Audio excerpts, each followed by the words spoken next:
Welcome to lunch hour. This is Satish. Cine కార్మికుల సమ్మె 4వ రోజుకు చేరింది. ఛాంబర్ ఫెడరేషన్ మధ్య ఎడతెగని చర్చలు జరుగుతున్నాయి. ఈ రోజైనా వివాదానికి ఫుల్ స్టాప్ పడుతుందా? 30% వేతన పెంపుపై ఫెడరేషన్ తగ్గుతుందా? సమస్యకు చిరంజీవి దగ్గరున్న పరిష్కారం ఏంటి? ఇండస్ట్రీకి ఒక పెద్ద దిక్కు అవసరం ఉందా? టాలీవుడ్కు బిగ్ బాస్ కావాలా? ఇది అంశంపై మాట్లాడబోతున్నాం. మనతో పాటు ఉన్నారు ప్రముఖ విశ్లేషకులు తెలకపల్లి రవి గారు. తెలకపల్లి రవి గారు, గతంలో చాలా సినీ వివాదాలకు సంబంధించి మీరు విశ్లేషణలు చేశారు. అంతకుముందు కొన్ని ఇష్యూస్లో డైరెక్ట్గా కూడా ఇన్వాల్వ్ అయ్యారు. ఎప్పుడూ లేనిది ఈ మధ్య కాలంలో ఇలాంటి సమస్య లేదు ఇండస్ట్రీకి. సరే, ఇండస్ట్రీకి పారితోషికాల సమస్య, తర్వాత ఈ టికెట్ల రేట్లు, ఆ ప్రభుత్వాల నిర్ణయాలు, ఈ ఛాంబర్ ప్రతినిధులు వీళ్ళు కలవటం, ఇదంతా జరిగింది. కానీ ఇప్పుడు ఇన్ ఇండస్ట్రీ అంటే వాళ్ళకే ఇప్పుడు సమస్య వచ్చింది. 4వ రోజుకి చేరిపోయింది. షూటింగ్లకు ఇబ్బంది అవుతుంది. వీళ్ళు వెనక్కి తగ్గమంటున్నారు, వాళ్ళు కూడా మేము ఎక్కువ వేతనాలు ఇస్తామంటున్నారు. మరి ఫుల్ స్టాప్ పడుతుందా లేదా? నిజంగా ఇప్పుడు ఇండస్ట్రీకి దాసరి నారాయణరావు అంటే ఒక బిగ్ బాస్ అవసరం ఏమైనా ఉందా? Satish, good afternoon. Good afternoon sir. ప్రేక్షకులకు కూడా ఇప్పుడు పరిశ్రమకు బిగ్ బాస్ సినిమాలు తీసిన వాళ్ళు ఉన్నారు, బిగ్గెస్ట్ బాస్లు. ఇప్పుడు బిగ్గెస్ట్ బాస్ ఎవరు అనేది ప్రశ్న. బిగ్ బాస్లు ఎక్కువగా ఉన్నట్టుగా ఉన్నారు. సో అందులో బాగా బిగ్ బాస్ అయినటువంటి ఆయనేమో నాకు ఇవన్నీ వద్దు, నేను పరిశ్రమకు బిడ్డనే కానీ పెద్దను కాదని చిరంజీవి స్పష్టంగా ప్రకటించారు. అయినా కానీ వివాదం మొదలైన తర్వాత మొదట వెళ్ళింది మటుకు మెగా కాంపౌండ్గా వెళ్ళారు, మళ్ళీ ఆయనతో చర్చించారు. అయితే ఆయన ఒక వాస్తవిక వైఖరి తీసుకున్నట్టు కనిపిస్తుంది. కార్మికుల వెర్షన్ కూడా విన్న తర్వాతే నేను ఏదైనా చెప్పగలుగుతానని. అయితే ఈ లోపల నాకు తెలిసిన మేరకు పరిశ్రమలో ఇప్పుడు ఒకరు అన్న మాట లేదు. ఎందుకంటే వ్యాపారం స్వభావం మారిపోయింది, స్టేక్స్ చాలా విపరీతమయ్యాయి. కనీసం 4 కుటుంబాలు, ఇప్పుడు బాలకృష్ణ, బాలయ్య బాబు ఈ మధ్య ఆయన జాతీయ అవార్డులు పోతే మంచి ఊపులో ఉన్నారు. అంతకుముందు ఎన్నికలప్పుడు అది జరిగింది. ఇంకోవైపున చిరంజీవితో పాటు అల్లు అరవింద్, వీళ్ళు దిల్ రాజు, సురేష్ బాబు ఎప్పుడు వినిపించే ఆ నలుగురిలో ఒక ఆయన తగ్గినా మిగిలిన ముగ్గురు అలాగే ఉన్నారు కదా. కాబట్టి ఈ పరిస్థితుల్లో ఫిలిం వ్యాపారంలో వచ్చిన మార్పు కూడా దీనికి ముఖ్యమైన కారణం అవుతుంది. 100ల కోట్లు వచ్చేటటువంటి పెద్ద పెద్ద కార్పొరేట్ టైప్ ఆఫ్ కంపెనీస్ వచ్చాయి. మీరు చూడండి, నిన్నటి నుంచి టీవీ విశ్వప్రసాద్ మాట్లాడిన వాటి మీద నిజానికి కార్మిక సంఘాలు కొంచెం పీపుల్స్ మీడియా ఫ్యాక్టరీ అంటే సినిమా ఇండస్ట్రీ. తెలకపల్లి రావు గారు, ఏం జరగచ్చు అంటే మరో 2 రోజులు అంటే ఇంకా పులి స్టాప్ పడలేదు, ఈ రోజు ఏదో పులి స్టాప్ పడుతుంది అనుకున్నాం. ఆ వాదనేమో కొంచెం తలకిందులుగా ఉంది. చిన్న సినిమాలే చాలా ఎక్కువ 70% అంటున్నారు. అవును, చిన్న సినిమాలు పెంచడంగా తగ్గించాలి 25% అన్నారు. సతీష్, 3 ఏళ్ల తర్వాత కార్మికులు సమ్మె చేస్తే 30% పెరుగుదల అంటున్నారు, కానీ ఏడాదికి 10% కదా. 3 ఏళ్ల మీద లెక్కేస్తే దాని మీద ఇంత కాదు ఇంత ఇస్తామని చెప్పి మాట్లాడవచ్చు. కానీ ఒకవైపున మేము ఉంటేనే మీరు ఉంటారన్న భాషలో మాట్లాడుకుంటూ సానుకూలం అనే పదం ఆయన 1-2 సార్లు వాడుతున్నాడు, కానీ చెప్పింది మటుకు పూర్తి ప్రతికూలంగా ఉంది. ఇదేది చావుకు పడితే లంకనానికి వచ్చినట్టు మీరు 25% తగ్గించుకోండి అంటే దీనికి ఏదో వాళ్ళు ఎవరైనా ఏ కార్మికుడైనా ఇంకా ఇంకోటి దీంట్లో కొత్త డైమెన్షన్ కొంచెం ఆందోళన కలిగించేది రీజనల్ గా, అంటే 2 ఫెడరేషన్లు అన్నట్టుగా, అంటే తెలంగాణ ఫెడరేషన్ వేరు, ఫిలిం ఫెడరేషన్ వేరు అన్నట్టుగా కూడా ఒక కొత్త వ్యూహంతో ముందుకు వస్తున్నట్టు కనిపిస్తుంది. మీరు ఇందాక అన్నట్టుగా సినిమా టికెట్లన్నా లేకపోతే చిన్న థియేటర్లన్నా అప్పుడంతా కూడా ఈ చిన్న పెద్ద వివాదం అనేది ఏమో ముందుకు తేవటం, చిన్నవాళ్ళని ముందు పెట్టి, వాస్తవానికి ఇప్పుడు జీతాల సమస్య కూడా అంతే. వాళ్ళకి ఏది సాఫ్ట్వేర్ ఉద్యోగుల్లాగా జీతాలు ఇస్తాం అది ఇది అన్నప్పుడు ఇలా తీసుకునే వాళ్ళు ఒక 10% కూడా ఉండరు. వీళ్ళు వేలల్లో ఉంటే వాళ్ళు 100ల్లో ఉంటారు కార్మికులు. కాబట్టి సూపర్ స్టార్స్ యొక్క కాస్ట్యూమర్స్, సూపర్ స్టార్ యొక్క మేకప్ మెన్ వాళ్ళందరూ 24 క్రాఫ్ట్స్ అన్నారు కాబట్టి 24 క్రాఫ్ట్స్ ఒక లెక్క పెట్టేసి వీళ్ళందరికీ సాఫ్ట్వేర్ జీతాలు వస్తున్నాయి అంటే అది నిజానికి కార్మికుల పట్ల ఆ విధమైన వైఖరి ఉండకూడదు. నిర్మాతలు అయితే కార్మికులు లేరు, కరెక్టే, కానీ కార్మికుల్లో అయితే నిర్మాణం కూడా లేదు కదా. అందువల్ల ఒక సానుకూల వైఖరితో కలిసిమెలిసి పరిష్కరించుకోవాలి. కానీ దీన్ని తీసుకొచ్చి ఇప్పుడు పెద్ద నిర్మాతలను కాపాడడానికి చిన్న నిర్మాతలు ఇప్పుడు ఒక విధంగా వీళ్ళని ముందు పెట్టినట్టు అవుతుంది కదా. వీళ్ళు కాదంటున్నారు, ముందు వాళ్ళని చేసుకోండి. అందువల్ల ఇది ప్రతిష్టంభన దిశలో నడుస్తుంది. అదైతే అంత వాంఛనీయం కాదు. అంటే ఇప్పుడు చిన్న సినిమా నిర్మాతలు బాగా నష్టాల్లో ఉన్నారు అని కళ్యాణ్ అంటున్నారు. ఇప్పుడు 5 కోట్లు ఖర్చు అవుతుంది ఆయన ఏదో చెప్తున్నారు. చిన్న నిర్మాతలు దేన్ని తగ్గించుకోగలుగుతున్నారు, లేదా పరిశ్రమను కానీ రాజకీయ దేన్ని వాళ్ళు చేయగలుగుతున్నారు? ఉరిమురిమే కార్మికుల మీద పడ్డట్టుగా వీళ్ళదేదో తగ్గిద్దామని చూడటం, మిగిలిన ఏవి సాంకేతిక అంశాలు ఏవి పోనీ పారితోషికాలు ఏమైనా తగ్గించగలుగుతారా? వారే ఇంకో మాట కూడా అంటున్నారు, ఏది చిన్న సినిమా ఏది పెద్ద సినిమా అనేది ప్రమోషన్ బట్టి విడుదలైన తర్వాత నిర్ణయం అవుతుంది అని. అనేక చిన్న సినిమాలు అన్నవి లేదా యానిమేషన్, ఇప్పుడు నరసింహ అవతార్ అనే ఒక సినిమాకు భయంకరంగా వసూళ్లు వస్తున్నాయి. అది ఎలా మొదలైంది? డబ్బింగ్ సినిమాలు అనుకున్నా కూడా సంచలనాలు సృష్టించినవి లేదా రీమేక్లు కూడా. కాబట్టి ఇక్కడ ఏకపక్ష వైఖరి తీసుకొని కార్మికులు లేదా వాళ్ళ గురించిన ఆ భాష కూడా కొంచెం పట్టు విడుపులతో సవరించుకోవాల్సిన అవసరం ఉంది. మీరు అన్నట్టుగా ఎవరు దీనికి పిల్లిమెడలో గంట కట్టే వాళ్ళు ఎవరంటే తప్పకుండా చిరంజీవి ఇప్పటికే కలిశారు కాబట్టి మిగిలిన వాళ్ళు కూడా కూర్చొని. దానికి కూడా సి కళ్యాణ్ ఒక వెర్షన్ ఇచ్చారు. అంటే పెద్ద నిర్మాతలు కొంచెం ఇబ్బందులు అవుతున్నాయి, మాకు సమస్యలు అవుతున్నాయి షూటింగ్లు ఆగిపోవటం వల్ల అన్న సమస్యని వాళ్ళ ఆవేదనని చిరంజీవి దగ్గర తెలియజేసుకున్నారు అని. ఇప్పుడు సి కళ్యాణ్ చిన్న నిర్మాతలు ఒక నిర్ణయం ప్రకటించేశారు. అంటే ఇక్కడ చిరంజీవి ఇన్వాల్వ్మెంట్ ఇంక లేనట్టే. అంతే కదా, వాళ్ళు ముందే ఇలా బిగించిన తర్వాత మా సమస్య ఇదిని మేము వెళ్ళి అక్కడ చెప్తామని చెప్తున్నారు.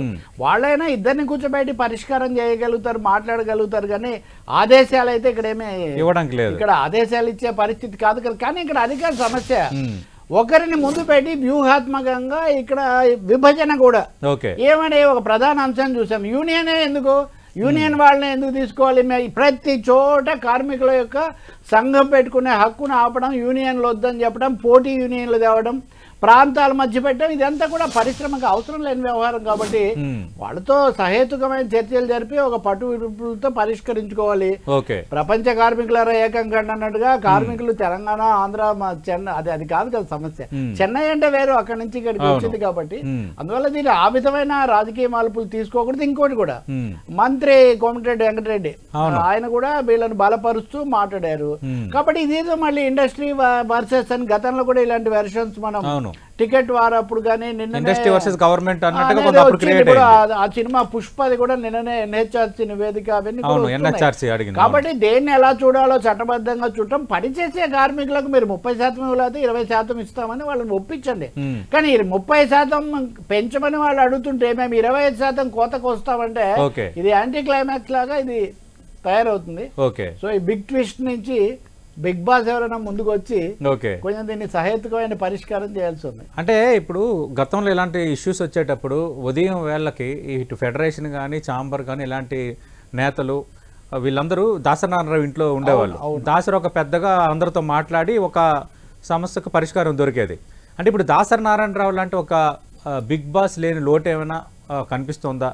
ఇప్పుడు ఇండస్ట్రీకి ఒక బిగ్ బాస్ కావాలా? ఎందుకంటే ఈ సమస్యల పట్ల కూర్చొని మాట్లాడి ఒక పరిష్కారం తీసుకొచ్చేది.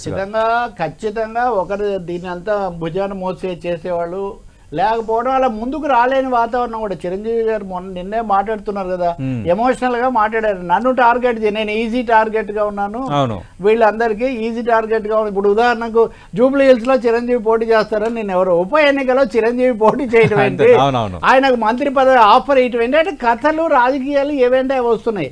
మీరు చెప్పిన దాసనారాయణరావు ఆ ఫినామినా ఇప్పుడు లేదంటే ఒకటి రాజకీయ విభేదాలు, ప్రాంతీయమైన విభేదాలు, సామాజికమైన కోణాలు, అన్నింటినీ మించి 100 కోట్లతో ఈ కార్పొరేట్ ఇండస్ట్రీ లాగా మారిపోయిన తర్వాత కార్మికుల గురించిన వాళ్ళ ఆలోచన ధోరణే మారిపోయింది.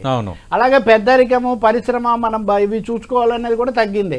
కోట్లలో 100 కోట్లలో ఆలోచించడం, మీరు లేకపోయినా మేము చేస్తాం, ఇప్పుడు ఏఐతో కూడా చేస్తాం అనే ఒక పరిస్థితులు కూడా ఇప్పుడు వస్తున్నాయి. అందుకనే ముందు మన వాళ్ళు ఏఐ మీద కూడా బాగానే పెట్టారు. కానివ్వండి, పరిశ్రమ సాంకేతికంగా అభివృద్ధి వేరు. కానీ కార్మికులు పనిచేసే వాళ్ళు లేదా కృష్ణ గారు అని అంటున్నట్టుగా వీళ్ళందరి సమస్యలు వినకుండా 3 ఏళ్ళు అయితే వాళ్ళు వెయిట్ చేశారు కదా. 3 ఏళ్ల తర్వాత ఒప్పందం చేసుకుంటాము, 30% పెంచుతామన్నారు. దాన్ని అమలు చేయండి మీరే కదా వాస్తవానికి. అంటే రవి గారు ఎప్పుడు ఈ సమస్య వచ్చిన నిర్మాతలు మేము నష్టాల్లో ఉన్నాం, మేము నష్టాల్లో ఉన్నాం, నిజంగా అంతగా తెలుగు ఇండస్ట్రీ అంత నష్టాల్లో కూరుకుపోయిందా?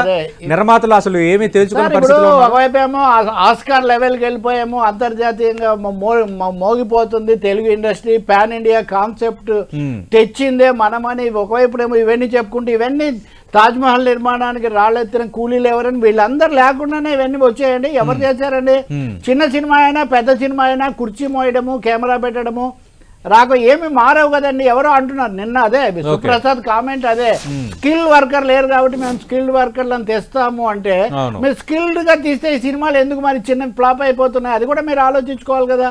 కాబట్టి కార్మికుల కోత కోయడానికి వాళ్ళ మెడ మీద కత్తి పెట్టి వాళ్ళ పొట్టగొట్టే కార్యక్రమాలు మటుకు చేయకూడదు. మేము 20% వేయలేము, 15% ఇస్తామని చెప్పండి, అదేది వేరే విషయం. రెండోది పోటీ కార్మికులను తేవటము లేదా రీజనల్ ఫీలింగ్స్ తేవటం అంటే బొత్తిగా అది వాంఛనీయం కాదు. పరిశ్రమ దాన్ని కోరుకోదు. తెలుగు పరిశ్రమకు ఆ విధమైన లక్షణాలు కూడా లేవు. ఈ మధ్య కొంతమంది రాజకీయ కారణాలతో కావాలని ఇటువంటివి పెంచుతున్నారు, కానీ దీన్ని తొందరగా మీరు అన్నట్టుగా ఇప్పటికే 2-3 దగ్గరికి వెళ్ళారు కదా, 3-4 కాంపౌండ్లు ఉన్నాయి. ఆల్రెడీ బాలకృష్ణ కలిశారు, చిరంజీవిని కలిశారు. కానీ ఇప్పుడు సి కళ్యాణ్ మాట్లాడుతుంది చూస్తే ఇంక వీళ్ళు ఎవరితో సంబంధం లేదు, వీళ్ళదే డెసిషన్. అంటే సమస్య చెప్పుకుంటున్నారు కానీ వాళ్ళు సమస్యను పరిష్కరించే దిశగా వాళ్ళు ఇనిషియేటివ్ కూడా లేదు. ఇప్పుడు బాలకృష్ణ గారు, చిరంజీవి గారు, సతీష్ ఇప్పుడు 4 కోట్లతోనో 5 కోట్లతోనో సినిమా తీసే చిన్న నిర్మాతకే ఈ సమస్య ఉంటే ఒక 4 రోజులు లేకపోతే 4 వారాల్లో మాత్రమే పనిచేసి వాళ్ళ పరిస్థితి ఎలా ఉంటుంది చెప్పండి. మీరు చిన్న నిర్మాతలు, కనీసం వాళ్ళు చిన్న కార్మికులు, చిన్న జీవితాలు. మీరు ఎంత జీతం ఇచ్చినా నెలల తరబడి ఒకటే విధంగా పని ఉంటుందనే గ్యారెంటీ కూడా లేదు. మీ కాల్ షీట్లు ఎన్ని రోజులు ఉంటాయో, జరుగుతుందో, మీ షూటింగ్ ప్రొలాంగ్ అయితే తెలియదు. కాబట్టి మీరు వాళ్ళ పట్ల కూడా సానుభూతి చూపించాలి తప్ప ఇక్కడ ఒకటే చిన్న నిర్మాతలు అనే పేరుతో పెద్ద తిమింగళాలు తప్పించుకునే పరిస్థితి మాత్రం ఉండకూడదు. అది చాలా ముఖ్యం. ఇప్పుడు ఆయన మా స్టాండ్ ఇదే అని చెప్తున్నాడు. ఇది ఫైనల్ కాదు, మీరు వినండి. ఇవన్నీ వెళ్ళి మేము ఛాంబర్కి చెప్తాము.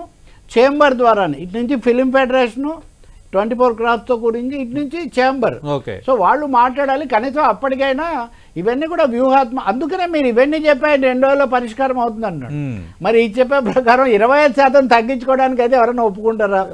ఎవ్వరు ఒప్పుకోరు ప్రపంచంలో.